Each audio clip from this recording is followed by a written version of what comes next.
Hi there, folks. I apologize. We experienced some technical difficulties during the recording of this episode with Coach Riley Brown. We will have him back on after the new year and have him discuss more ideas in depth.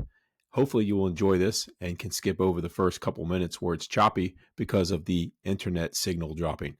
Appreciate you tuning in. Enjoy. Welcome to Trenchometry. If you've spent any time in or around the trenches, playing offensive line isn't just blocking. It is chess at light speed. You're controlling angles while a 280-pound defender tries to destroy your running back. Every snap, calculating leverage, mirroring footwork, anchoring against pure violence. Miss one step, and your franchise player gets flattened. We're here to discuss the most undervalued aspect of the game of football, the offensive line. Remember, you master the trenches, you win the war. My guest today is another north of the border football coach. He began his college career at the University of Calgary, eventually settling in with the Calgary Colts, a junior team for the CFL's Calgary Stampeders. A year later, he would move on to St. Mary's University in Halifax to finish his degree. And while in Halifax, he would begin his coaching career at the high school level. He ventured back to Calgary as a coach at the University of Calgary, and he's now the current offensive coordinator at Centennial High School in Calgary, Alberta, and the co-founder of Big Man Camp, a lineman-specific camp for grades 8 through 12 and even Canadian junior football leaguers. He is the owner of Big Man Football, which sponsors 5-versus-5 lineman competitions in Western Canada. He also serves a talent evaluator for many of the junior football clubs and universities in Canada. Today, I'd like to welcome Riley Brown to Trenchometry. Welcome, Riley. So glad you're here, and this is an exciting time. I love talking football, and I'm learning more about this Canadian style of football. And so it's wonderful to have you volunteer to be a guest and spend some time. I'm excited to hear it. What got you in love with the game of football to start off as a young man? Honestly, it's like some Canadians, it's either sort of hockey, or if you can't maybe afford hockey, you play soccer. Sort of when you're really, really young. When I was 10 years old, some guys came to my school and were talking about playing football, and me being a big kid, I'm like, okay, let's do it. And so never played soccer again. So all from there on, I just played football and fell in love with it. And so I ended up playing for 14 years, and sort of during my playing career, started giving back and coaching, whether it be camps through programs that I was working with, provincial teams, or helping out high school, or just even doing some mentoring for some younger guys. Like, I just always wanted to give back. So when I ended my career playing, it was just a natural transition for me to continue coaching. Phenomenal. And now you're the offensive coordinator up there in Centennial High School in Alberta. I've actually been to Calgary when I was a little kid. I went to the Calgary Stampede when I was about 13. So I was up there before the Olympics, when it was kind of a smaller town before it exploded. So it's neat to have some reference a little bit to know what's going on up there. But tell me about what kind of offense are you running? What's your philosophy as far as how you're approaching the game, how you're incorporating your offensive line into what you're trying to accomplish there as an offensive coordinator? So I think you can relate, starting off as an O-line man and then an O-line coach, and then sort of getting into the run game, and then becoming an OC. It's been really fun. Last year was actually rough. Our receiver coach plays men's league football, which is the thing, the Alberta Football League here, and he actually broke his leg playing football, so he couldn't coach with us. I sort of had to settle in and be the receiver coach, like any OC is going to do. Any spot that you're missing, you're going to fill in. So it really helped me learn about the pass game side of things. But the offense we run, we're spread offense, and we're sort of a man and zone, or a gap and zone. The biggest thing for me is I have a lot of athletic guys, and we really like to get pulling. We like to give misdirection, and we like to be bullies. So it all depends on what we're seeing. If we're seeing some smaller guys that we can take advantage of, we'll run our gap stuff, and we'll go blow guys up with kick out pulls, and our skip pulls and stuff like that. And, if we need to, we'll do our if we get sort of bigger, slower guys, we're try and get them with a wide zone and get our running backs to the outsides. And we will run an H-back, not a true tight end. Again, Canadian football is a little different because there's an extra player. We got 12 instead of 11. The field's a little bit wider. So, and we can move around a lot. So we don't have to have, we only have to have two guys on the line of scrimmage in terms of receivers stationary. So I can have essentially tight end or H back moving around all the time. He can line up in the backfield. He can line up yard back, yard off from the tackle, and it really messes with defenses that line up to strength because they have no idea where he's going. He's moving all over the place. So I have a lot of fun with it. It's one of my good buddies. It sort of relates it to Andy Reid, right? Like started out in the O line, and then he gets to have fun with just messing around and calling different things, and like I said, misdirections, and we do a lot. The biggest thing that I try and do, especially at the high school level, is we can run some cool things, but we try and keep it as simple as possible. So one of the things that I do a lot with, so my inside zone is I'll run tags off things. So we'll do one of the ones that my guys like a lot is I'll do a fold block on the play set if we're running weak against so if we're running to a one tech to the play side. I'll get my guard to come down on that one, and I'll loop up my center up to that mat. Okay. So just to give a different look, because it's like, okay, well, if I'm getting a down block coming against me, that one tech thinks it's going the other way, the Mac thinks it's going the other way, you get a little flip there. We can also do it on the backside too, with the center coming down on the one and the backside guard coming up to the Mac too. So little things like that, but where everyone else inside zone is still inside zone. Even with a wham block, I'll just tag a wham on it instead of having a whole separate call. We do other things like bubble screens off the backside and stuff like that. We can do other things like I even will throw a trap in instead of having trap as a separate. We just try and keep some of the handout, like the mesh is the same. You can still read it on the backside if we wanted to. So just make it fun with stuff like that. Kind of disguising it all under one look and one path, and making those guys have to distinguish and slow them down just a little bit so that they're not fast reacting. Was it hard leaving the offensive line to somebody else while you moved over to that wide receiver coach position? Yeah, Did you ever find yourself kind of like staring over on the practice field, wistfully looking at the offensive line practice? So we have two offensive line coaches, and one was my assistant before I left to take on the OC role, and the other is a past player. So it couldn't have been a better fit. They know the system, they know everything that I teach, they know all the. I'm happy to leave it sometimes. So let's go back here again, and I apologize for our technical snafus, but you were talking about the yard of distance in between the defender and the offensive lineman in the Canadian game. And we were talking about your skip pool or jump.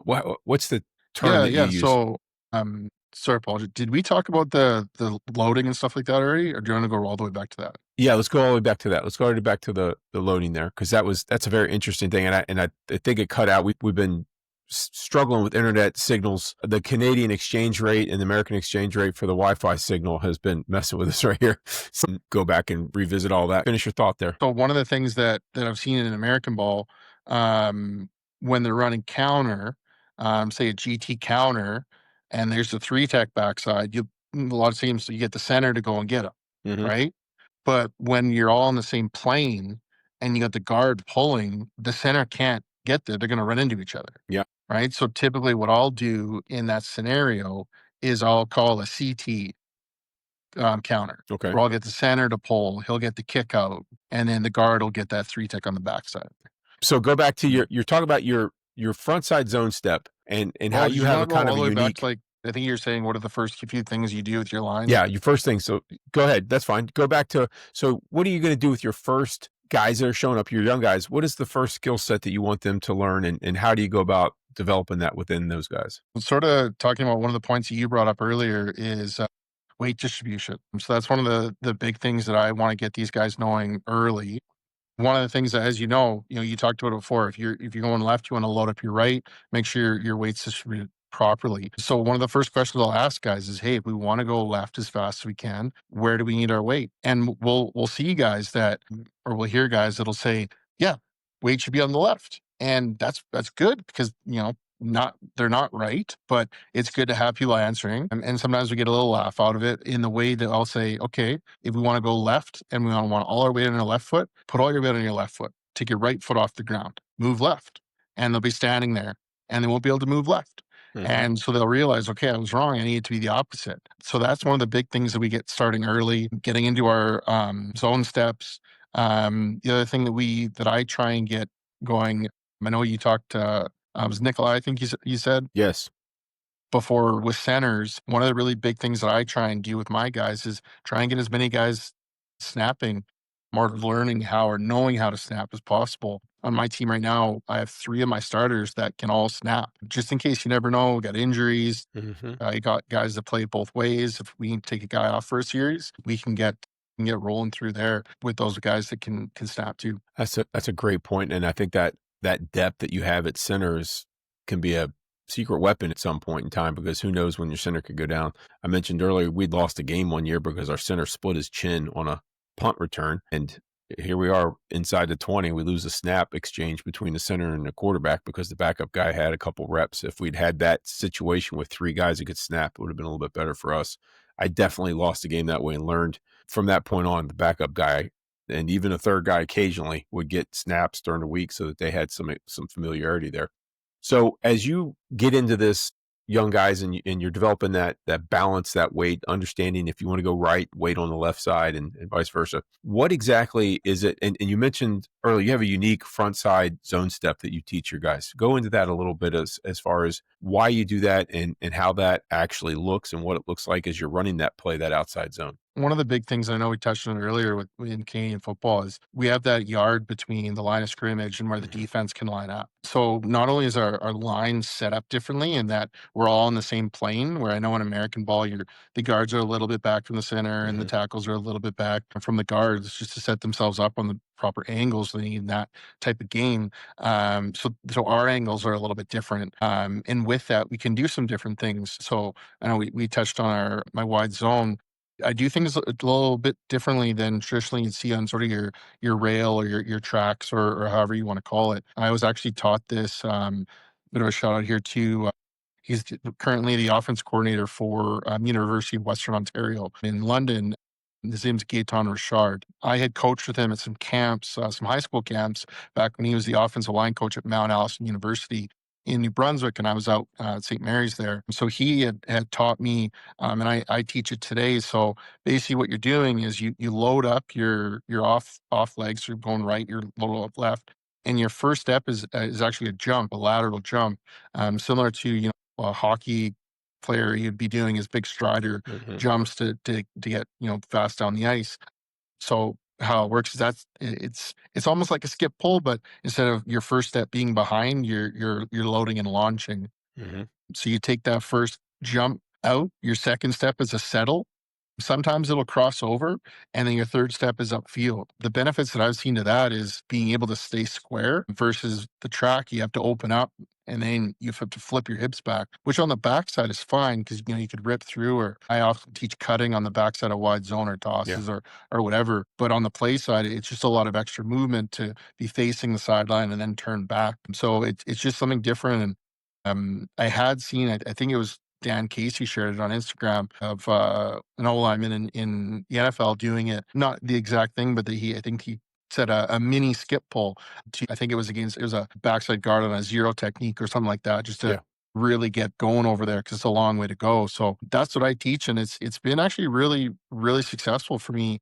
And the players I'm coaching. It also really helps with the toughest thing to coach against or the way to beat a wide zone from a defensive scheme, a crashing end or a spiking Mhm. end, being able to stay square and just keep rolling out that way and then looking up field to see what's coming because we know that there's a spiking end, there's going to be something coming outside on that contain. So, and it's been really good for our guards to pick up that spiking end because they're staying square and then they can get that nice seal on that Yeah. third step. Except the handoff from the front side guy there. So in the Canadian game, a lot of it sounds like there's not a lot of solo blocking. Is that safe to say? Like a lot of the man on man, just blow the guy off the ball type of thing, like an ISO block where you just have a guard take on a 3 technique and try to create space. Is that something Yeah. that's not as prevalent? You're gonna have your same plays, your inside zone. You'll have your zone doubles. A lot of us will run duo where you still get your true doubles there. And then when it comes to stuff like leads and stuff like that, you'll have your sort blocks on the backside. That's Mhm. gonna be an ISO. But yeah, it's not a ton different.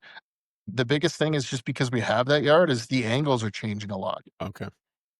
For example, if we're running trap, because if we're trapping, especially a one tech that may not be as fast, we can't expect him to be past the line of scrimmage by the time we're trapping him because Yeah. he could be a little slow off the ball. Plus, he's got to get that extra yard. So if we go flat down the line, he may be able to come over top and get behind us on that and make a play. So when I teach my guys, we got to take an angle upfield to make sure that we not only push him out, but we make sure that he stays outside of us and our Yeah. head is on the inside. So our running back can run right behind us. That's a real sharp check mark climbing uphill like that.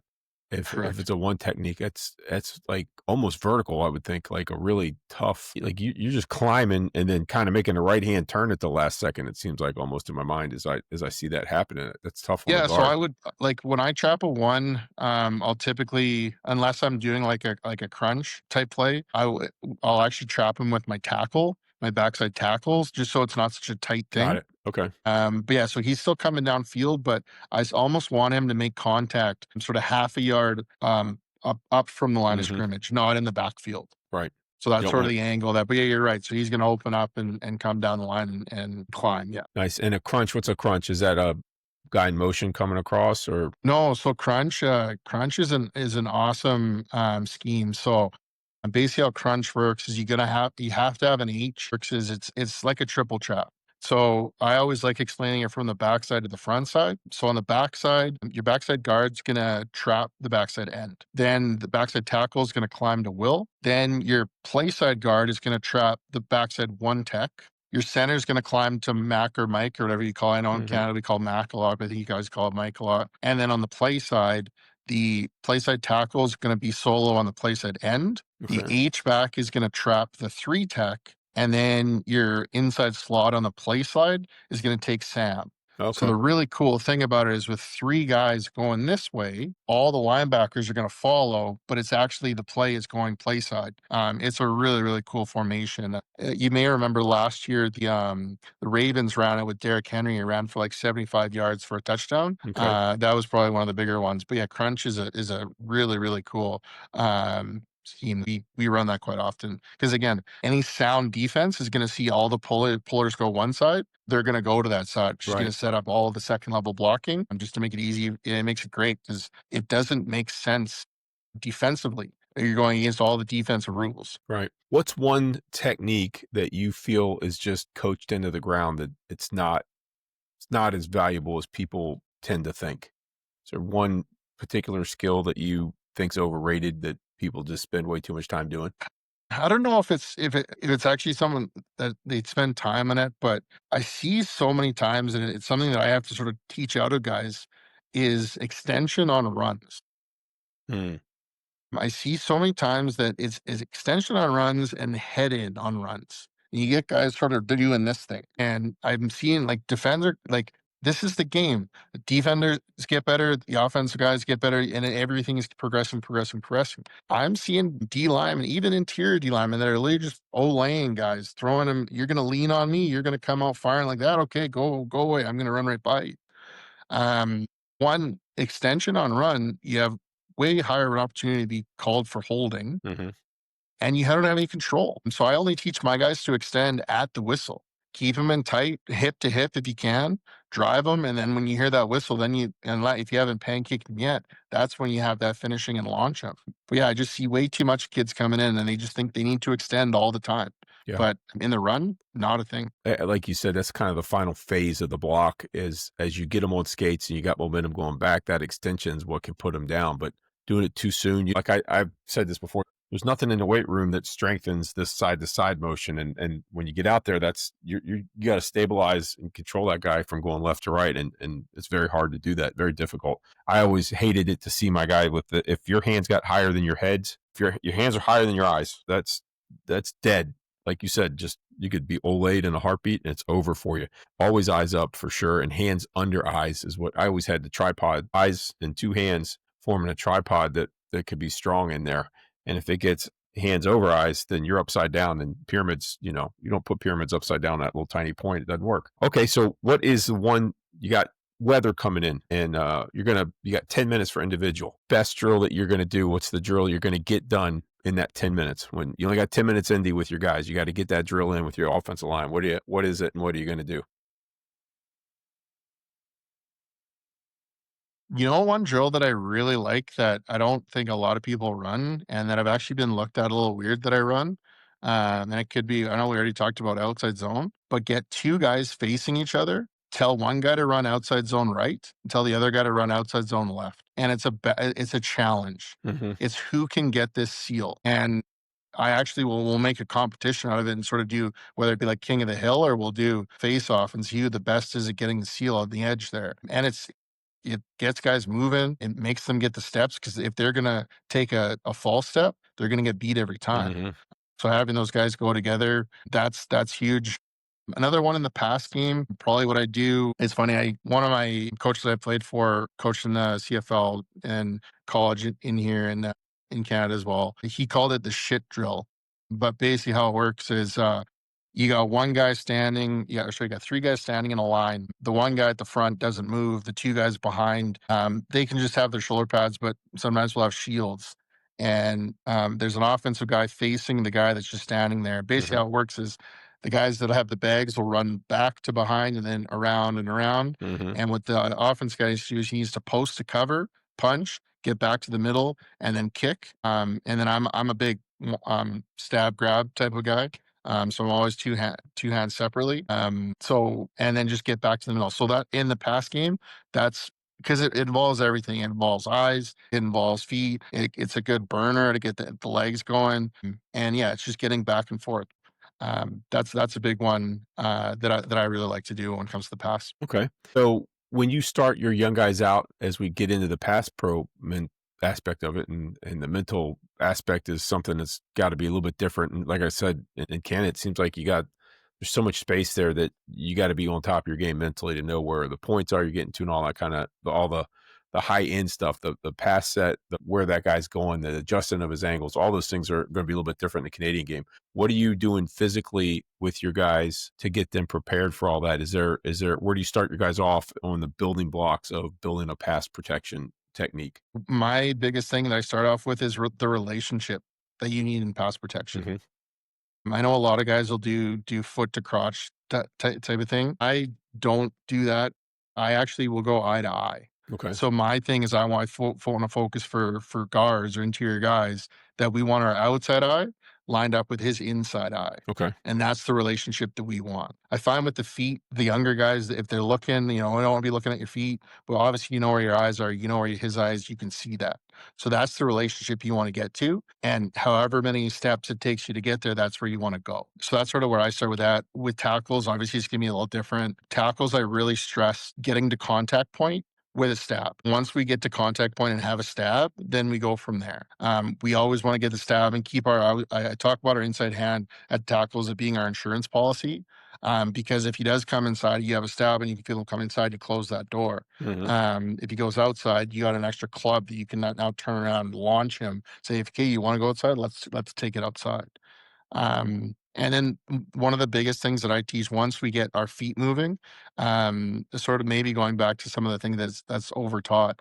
I think teaching post steps as the opposite of a kick is probably one of the biggest wastes of time. There's never going to be a situation, or there's rarely going to be a situation where you are going to take two kicks and then you're going to post back the exact same way.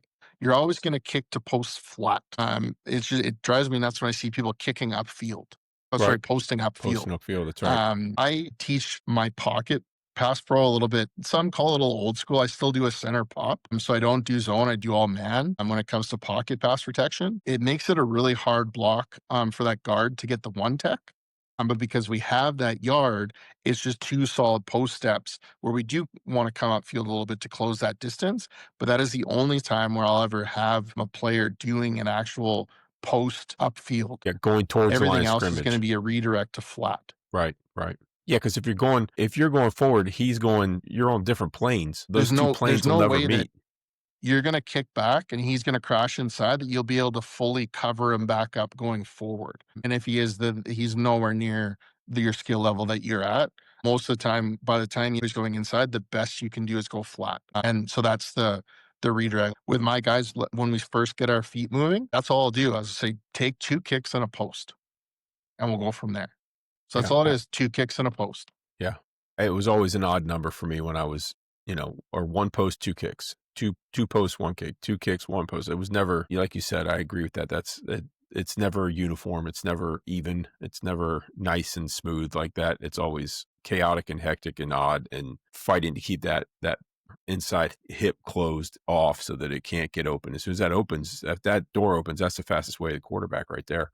You got to keep that Absolutely. thing closed. And so you're saying you're talking individual hand punch in there, or you said a Yep, stab and a grab, right? Go ahead that's and right. explain that. Break that down for me. So that's the term stab and grab. I think that's was Logan Tully and out of Houston that talks about that a lot. But stab hand, always your outside hand first. Get that on.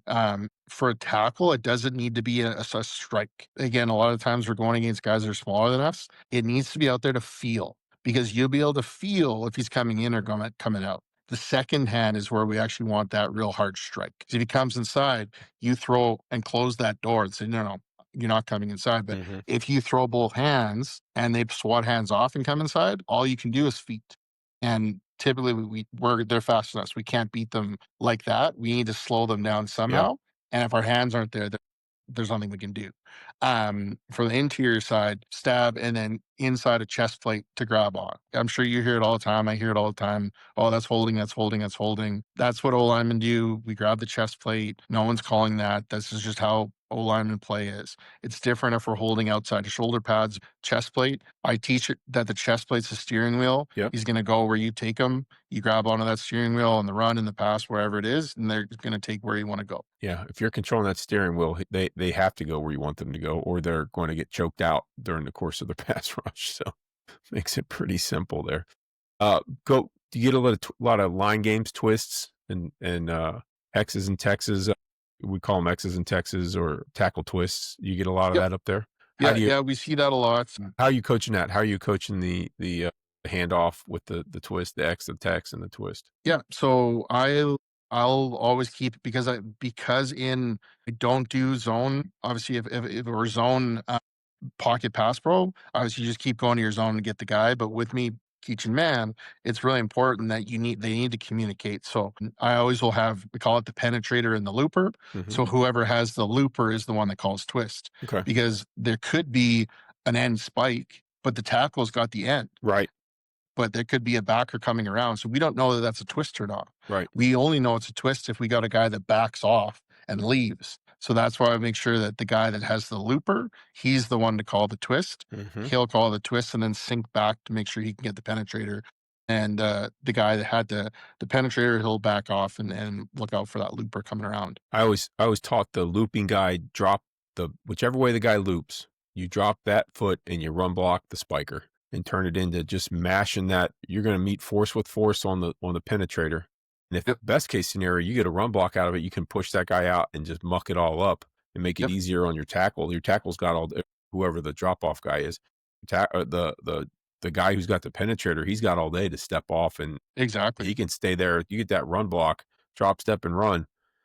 But that's a good collision. The guy's not expecting it. He's got the momentum, but you're stalling that momentum right there when you meet force on force. And then you almost get a little bit of a double team to stop that penetrator and make sure that there's a nice smooth transition. There's not a split of that wall right there. But that's kind of under the same line of thinking there, I think, for that. And so you're not doing any slide protection. Do you have any slide protection at all in there Yeah, with your guys? so I do for a pull up. So I'll do slide pro for my pull up, and Okay. then for my rollout, it is zone, but it's not slide. It's I sort of run my wide zone blocking, but no Okay. one climbs Okay. for my rollout. So like a play pass almost, or a run pass look almost. Yeah, Yeah. yeah. We'll Okay. just, And then just we want to stay on that plane. We want to get the edge, get a seal, and then just keep sort of shuffling down the line. so the But yeah, backside's no, step in, place that gap and hinge type of thing. Is that their no. I hinge on my pull up, okay? but I send my running back to the backside on the roll. Okay.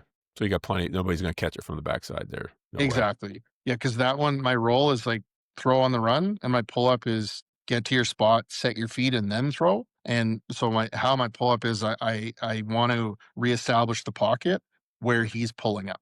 So it's usually 3 to 4 big kicks on the play side, and then depending on if we have a 3 and an end on the backside, we'll double hinge. If it's a 1, we'll get that guard on the backside in with the slide. front side guys picking if there's no threat there, or they stay solid on the front side with your pull up game? Did you say picking? Yeah, picking, like, so you're moving your zone blocking to the right. If there's Yep. no, let's say your guard, let's say you're going to the right there, your right guard's gonna take his zone steps. If there's no threat, is he looking backside for any Yep. penetration Oh yeah, coming off the he'll. backside? We always I get call our that guys to picking to find work. back is how I Yeah, would call that. we'll get our guys to find work. If there's no one there, yeah, go look back and light someone up. Got it, got it. Okay. All right. All right, coach. So as we get to toward the end here, our my last question, and I've said this to a lot of folks, like linemen are just characters left and right. And I gotta think, man, I like stereotyping Canadians, like they're usually like fun, good hearted guys to begin with. So like you get kind of a double whammy there with a Canadian offensive line guy as far as being kind of a character and kind of a joker and just kind of a funny dude all the way around. It's kind of like I'm assuming it's like the funny guy on steroids with the offensive lineman there. So do you have any stories or anybody that stands out as far as being a character that the offensive line quality gene that goes across from shore to shore, border to border? That offensive line guy is kind of a character. Anything that stands out in your mind that you can share with us, that a funny story of guys that you deal with on a daily basis? I don't know if it's like super funny, but it's sort of the culture that we've set where we're at now. Like just when you have O linemen, a lot of them, and you've seen it over your many years of coaching. They're for the most part they're a little less outgoing. They have a little lower self esteem. But being able to get these guys really having fun, and one of the things that I've really enjoyed seeing is we have our guys that actually will do pancake count tallies in games, Okay. and they get so jacked up and like, "What are you at? What are you at?" And Yeah. the coaches get into it, and it's just crazy how much fun the guys are having. I had even a guy, he just went to University of Calgary. This is his first season there. We set goals and stuff like that for our fall camp last year when his senior year. He had a goal. I think he had like he wanted to get 75 pancakes in Oh, practice for wow. fall camp. Okay. And every day we check in and he's like, "I'm almost there." And then it's like, so I'd even, and one of the things that I love being an OC is I always try and get feedback from my players. And I even in camp, I'm like, "Okay, what play are you going to guarantee getting a pancake on?" He's Oh, like, yeah. "Okay, get me a counter because I know I'm kicking out the end. I'll get that pancake." That's sort of my fun with it is that's what it is. Football is all about fun. So it's being able to uh to turn stuff that, "Oh, this is whatever, but I know I need to be violent. I know I need to do this, but to be able to have fun with it and just see the camaraderie and the competition within the game, I think is pretty cool." That's excellent. Well, I know that my guys, when you were talking about the pancake stuff, they all have a mental clock on, no doubt about it. And you always knew that talking about the camaraderie and the low self esteem, you always knew we're having a great season when the backup guard has a girlfriend. You knew that was always, you're like, we must be doing well and going deep in the playoffs if the right backup right guard's got a girlfriend. So their popularity seemed to the more games you win, the more popular they seem to get. It seemed like down here for us. So, Coach, as we before we sound off here and get done, tell me a little bit about your big man camp that you got going up there and what that entails. Yes, 2022 when my kids were born, one in 2018, one in 2020. So I took a little bit break from coaching, and when I got back into it, I just realized how much had developed for the skill position, or skill positions for Hmm. camps. Hmm. And they had all summer camp and winter camp and this weekend camp and all this stuff. And some of them even said they were for all positions, but linemen would go and there was nothing for them to do other than run routes and stuff. And like, why am I even here? Like, why did I pay for this? This is just a waste. And Yeah, the kids were frustrated, the parents were frustrated, and I found there was a really big need for a camp that was just for linemen.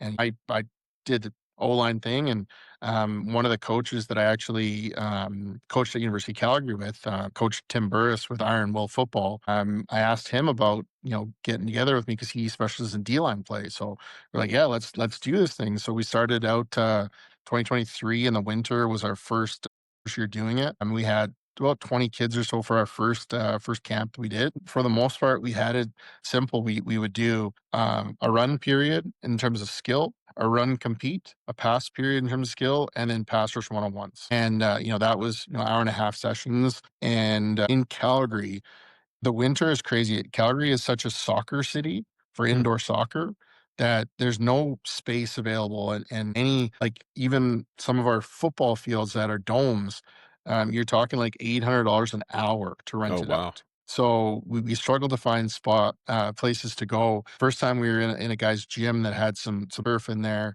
Our second session, we got some more guys out, and then the second year we did it, we went from having 20 guys in there. And we had a new facility. We were into a baseball facility, an indoor baseball facility that had a bunch of turf, and they pulled all the net that were batting cages back, and we worked out there. We had about 40 or so kids that year, and then this past year we just exploded. We had over 70 athletes Oh, come wow. out. That's Two awesome. separate groups. We do a group that were 8 to 11, and then we do another group that was grade 12 and guys that were in the CGFL. And a lot of these guys were guys that we had sent on to the next level Hmm. and then had come back in the winter to train. And it's really been really cool because we've had a lot of coaches that have actually said, "Hey, I need you to go to this camp in this off season. It's going to get you way better." And we've had a lot of really great support.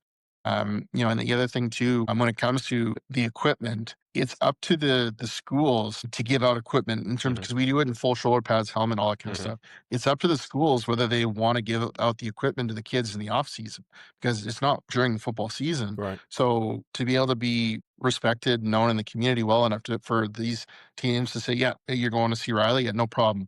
That's We'll give awesome. you the equipment." But the thing that I'm actually probably the most proud of, and it really got to show itself the return this year, is how we focus our camp. On day one, we tell our athletes, we are going to not just show you what drills to do and how to do different things, but we are going to tell you why. Okay. Hmm. One of the things that I think is one of the downfalls of these great camps, all over the place, is I don't know if the kids are really understanding why they're doing things. Right. And that's football. Coach told me to do it, so I'm going to do it. Well, what happens when you come back to a team that they don't know that technique? Is your coach going to say, "Okay, you learned it at a camp, I'll let you do it here"? A lot Right. of cases, I'm like, "I don't know what that is. I'm not going to let you do it. Don't do that. Do it my 100%. way." Yeah. So what was the whole point of going to the camp? Yeah. So we had a lot of that this year where, we changed stances. Like, I'm really big on getting that kick foot open a little bit, Hmm. having the hips set inside, but just opening up that toe a little bit to get a little bit more grab into the ground. A lot of people don't like that. They want toes facing forward. Yeah. But I was able to get where a couple of kids came, "Hey, coach, I went to camp and I lined up like you showed me." And the coach said, "What are you doing? I don't like that." And then I explained why I did it. And they're like, "Oh, that makes a lot of sense. No Yeah. problem. You can do it."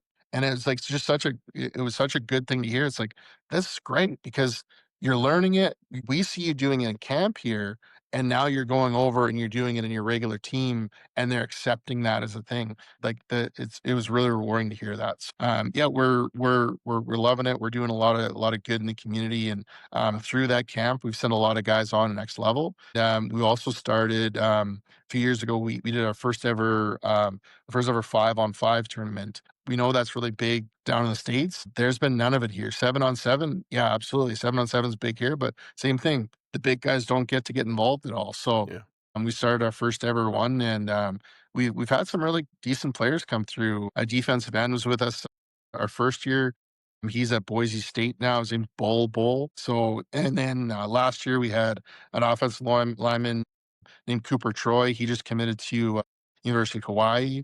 So yeah, we've got some That's pretty pretty good cool. athletes come through, and same sort of thing. First year we had 50 guys, and then we got up to 60. I think last year we had almost 70 guys out. So, and guys are coming from all over for our camp. Our camp is once a week that we run in the wintertime. We had guys driving 2 hours one Oh, way wow. just to come for the camp, to go back home, and then our tournament is just a 1-day tournament, but we had guys driving 4 hours to just come down for To the get, tournament. yeah, So to get coached up. That's awesome, coach. That's a testament to your dedication to the community and getting kids better. Ultimately, that's what coaches are supposed to do. Take them where they don't go by themselves and help them get there because they can't get there by themselves. So I'm very grateful for you taking time out of your schedule. I'm so thankful. And it's really cool to meet these guys from all over the country like yourself and all over internationally here. This is really neat. I've really enjoyed meeting people, and I'm very grateful and thankful for you taking time out of your schedule to share and coach us up and talk about those opportunities up there in Canada. And I look forward to having a relationship with you over the next few years and hopefully getting back together and talking again in the near future. Absolutely. No, thanks for having me. It's the O-line community is a tight knit one. I think there's a lot of love out there, right? So Absolutely. Absolutely. Well, Coach, thank you so much. And remember, master the trench and you'll win the battle. Have a great afternoon. love it. Have a good one. Hope you're enjoying Trenchometry. Assuming that you are, please hit that like button and subscribe. Remember, master the trench, you win the war.